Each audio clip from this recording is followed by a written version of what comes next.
Muy buenos días, ¿qué tal? ¿Cómo estáis? Bienvenidos a un nuevo vídeo para mi canal, yo soy Arnau Nogués y en el vídeo de hoy vamos a estar viendo cómo encontrar empresas que pintan bien para invertir en bolsa, sobre todo si lo que queremos hacer es swing trade o digamos llevarlas para un corto plazo. Vamos a ver 3, 4, no tengo exactamente claras porque no lo tengo muy estructurado, formas o cositas que buscamos nosotros en las empresas que nosotros y yo personalmente compramos en bolsa. Así que sin más dilación y después de decirte que te suscribas a nuestra newsletter totalmente gratuita donde de lunes a viernes mandamos un resumen diario de mercado con las principales noticias y por supuesto un par de párrafos hablando de lo que nosotros estamos haciendo con nuestro dinero y bajo nuestro riesgo. Dicho esto, por supuesto, links en la descripción. Vamos a hablar ya de puntos interesantes que buscar en acciones que estadísticamente, importante, van a hacerlo bien en bolsa durante el corto y medio plazo que sigue. Lo primero de todo, vamos a hablar a nivel técnico. Sé que hay mucha polémica, bueno, tampoco realmente tanta, pero hay un cierto grado de polémica alrededor sobre si el análisis técnico funciona o no. Lo cierto es que dentro de análisis técnico hay muchísimos conceptos y hay muchísimas formas de hacerlo, tanto bien como mal. Yo he llegado a ver vídeos en internet y posts de gente que bajo mi punto de vista no tiene mucha idea o mucho expertise en el tema de la bolsa, hablar de análisis técnico con figuras que poco más y son un dromedario andante y ves el precio que es que no tiene ningún tipo de sentido. El análisis técnico realmente lo único que nos dice es lo que está haciendo la oferta en interacción con la demanda. Punto. Hay formas de hacerlo bien, por ejemplo, las bases pues son una forma que está estadísticamente comprobada, no es algo que me invente yo, estadísticamente comprobado que funciona una rotura de base, un cap and handle, un VCP, una caja de Darvas, podríamos decirlo así, una high tie flag, ese tipo de estructuras sí funcionan, pero no por profecía autocumplida, como mucha gente dice, que también en parte, sino porque tienen una razón psicológica detrás. Si quieres más acerca de este tema, puedes escuchar nuestro podcast que grabamos hace unos meses, se llama algo así como ¿por qué el análisis técnico funciona? Pero básicamente explicamos las razones psicológicas que hay detrás de ciertas figuras técnicas. Por ponerte un ejemplo muy claro, vamos a hablar del cap and handle, que es quizás la más común y la más empleada por la mayoría de inversores y especuladores exitosos en bolsa que ha existido y que no existirán. Esto es un cap and handle y dirás, ¿por qué funciona esto? ¿Por qué si yo compro en la rotura la acción tiene más probabilidades de seguir hacia arriba? Pues mira, no es profecía autocumplida, sino que la acción ha hecho lo siguiente. En primer lugar, tenemos una tendencia alcista previa, por supuesto, pues porque la acción ha tenido un cierto cambio positivo que ha hecho que muchos inversores quieran ser dueños de la empresa, como por ejemplo una aceleración de crecimientos, tanto en EPS como en ventas, por ejemplo, un cambio en su modelo de negocio o en la estructura de mercado. En la pandemia en 2020 las acciones tecnológicas, de videoconferencias, de videojuegos se dispararon. ¿Por qué? Pues porque hubo un cambio, digamos, en el mercado. La gente estaba encerrada en casa y tenía sí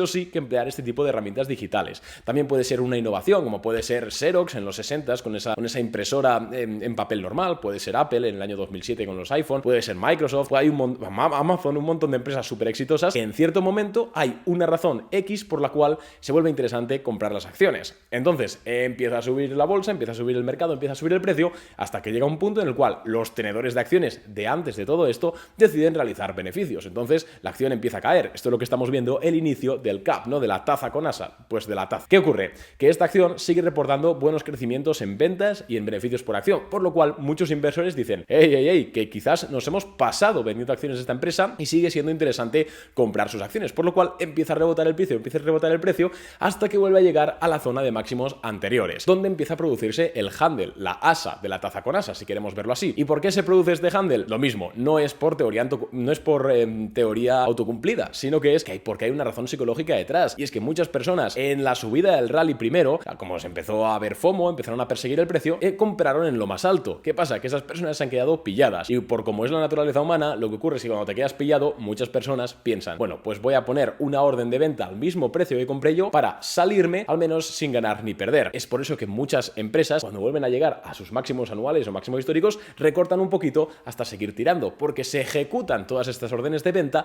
de personas que se quedaron pilladas en su día. Y luego, si la acción, insisto, si los institucionales siguen acumulando, si sigue siendo interesante comprar estas empresas, el handle va a ser mucho más pequeño que toda la parte de la taza y simplemente vamos a asistir a una rotura con volumen, lo cual significa que hay muy pocas personas vendiendo y muchas personas queriendo esas acciones. Y ahí es el punto en el que nosotros compramos. Pues este pequeño resumen y mucho más lo podéis escuchar en ese episodio del podcast, pero punto número 1 es sigue el análisis técnico, sigue los gráficos, por supuesto, no de forma, digamos, sectaria, pero sí que es una forma muy interesante de saber hacia dónde va el precio, de la interacción entre la oferta y la demanda, porque al final en bolsa ganamos dinero si el precio sube. Por mucho foso defensivo que tenga una acción, si el precio no sube no vas a ganar nada, así que siempre es interesante tener, digamos, este mapa en mente. El punto número 2 lo hemos medio comentado, pero es que te centres en empresas que tengan un atractivo interesante a largo plazo que vaya a generar flujos de caja futuros. Insisto, incluso aunque tú la quieres únicamente para especular. ¿Por qué? Porque al final el precio en bolsa, en la mayoría de casos, si hablamos igual de microcaps no, pero en la mayoría de empresas capitalizan más de 2.000 millones de dólares, lo que ocurre es que el precio realmente lo mueven los inversores institucionales, es decir, fondos de inversión o grandes tenedores de acciones y de efectivo. ¿Qué ocurre con esto? Lo que ocurre con esto es que estas personas, como tienen tanto capital, no se guían por el corto plazo, sino que buscan negocios que les puedan generar flujos de caja en el futuro. Entonces, ¿qué tipo de empresa buscan? Buscan empresas, pues con eso, con crecimientos muy altos por un nuevo modelo de negocio, un cambio en la directiva, buscan un nuevo producto revolucionario que en el futuro pues pueda hacer que generen muchos flujos de caja. Es decir, que no te centres únicamente en el análisis técnico, sino que lo tengas también en cuenta con un análisis fundamental, podríamos decirlo, de que la empresa realmente tenga un interés para inversores institucionales. Porque si tú compras acciones de empresa X, el precio de empresa X va a subir si estos institucionales compran sus acciones. Y en la mayoría de los casos solo lo harán si tiene algo interesante para ellos. Normalmente, crecimientos, cambio de directiva, nuevo marco de negocio, lo que hemos hablado antes. Así que punto número 2, fíjate en empresas que estén, que tengan un atractivo interesante para institucionales. El punto número 3 es que no hagas caso del indicador PER o de la valoración, digamos, en cuanto a beneficios corrientes, y es más, empléalo como un indicador de si deberías comprar o no esas acciones, pero de forma distinta a lo que le hace la mayoría de, sobre todo, inversores principiantes. El ratio PER, para quien no lo conozca, es el ratio P-/E, que también se escribe así, y es el Price to Earnings Ratio. Básicamente es a cuántas veces beneficio está cotizando una empresa. Por ejemplo, pon que la empresa X vale 10.000 millones de dólares y gana 1.000 millones de dólares netos al año. ¿Cuál es el PER de esa empresa? Pues es el PER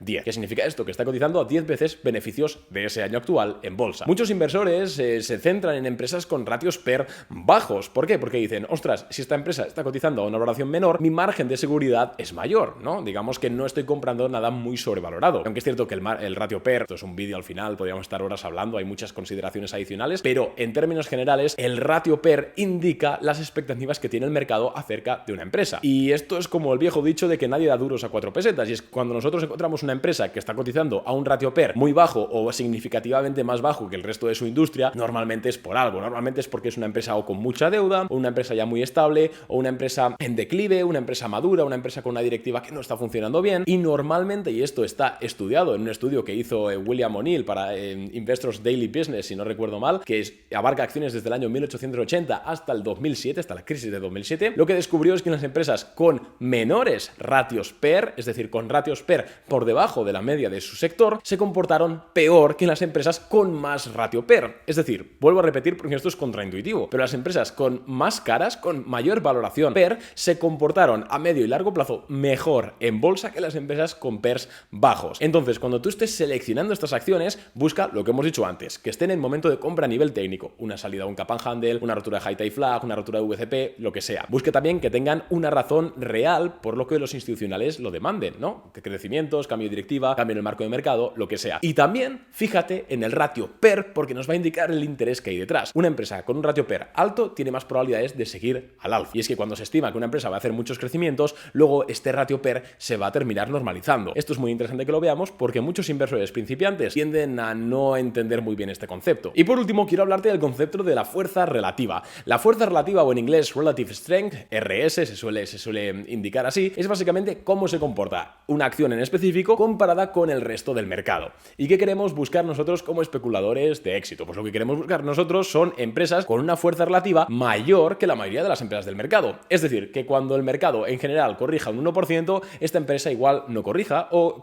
suba un 0,5% o corrija menos de ese 1%. ¿Qué nos indica esto? Lo que nos indica esto es que hay muchos inversores, hay una demanda que no deja caer a esta empresa porque a la mínima que cae como el resto del mercado, ¡pum!, entran órdenes de compra. Es decir, que están viendo algo. La fuerza relativa por sí sola no debería ser empleada como un indicador para comprar una acción o no comprarla, para mí eso es un error, pero sí que junto a todos los otros indicadores que hemos comentado en este vídeo, es una forma muy interesante de saber si tu empresa está en un buen momentum para comprarla y también para saber si se comporta mejor que el mercado, que obviamente siempre viene bien porque lo que queremos hacer nosotros cuando escogemos las acciones que queremos comprar es hacerlo mejor que el S&P 500, porque si no, para eso, para el resto, pues nos indexamos. Así que nada más por el vídeo de hoy, espero que te haya gustado. Cualquier consideración aparte, por supuesto, tiene en los comentarios. Yo me despido, soy Arnau Nogués, suscríbete al canal si te ha gustado este vídeo, un abrazo y nos vemos en el siguiente. ¡Adiós!